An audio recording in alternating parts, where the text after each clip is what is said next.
Hey guys, welcome back.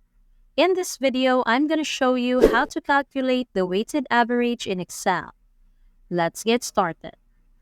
Weighted average is a calculation standardly used if the values for calculating an average have a varying degree of importance. For a weighted average, the degree of importance for each value is taken into account, just like in our example, where the score for each exam has a different weight. So here, we've got the score values. And for each value, we've got information on how important it is, expressed in percent. When calculating the regular average, each value used for calculation is equally important. They have the same weight. To calculate the average in a standard way, we can use the average function. We simply enter the values to be used in this calculation, and it's as easy as that. But in today's tutorial, we'll focus on how to calculate the weighted average. For this calculation, as you might already suspect, we'll need to use a different function, specifically sum product. First, click into the cell where you want to calculate the weighted average.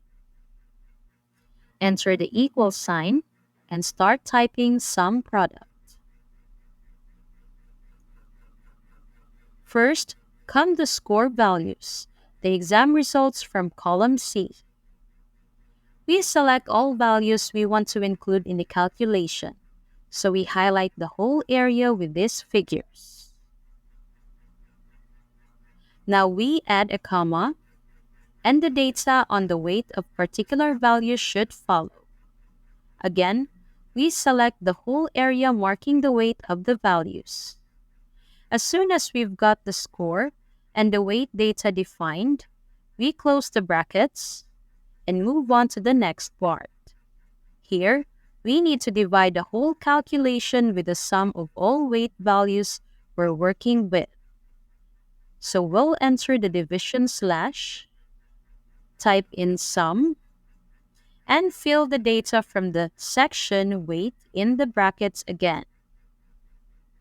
We close the brackets, hit enter, and that's all it takes. Here's the weighted average calculated in a quick, easy, and effective way. Thanks for watching. And if you found this video useful, don't forget to give it a thumbs up and hit that subscribe button for more content like this.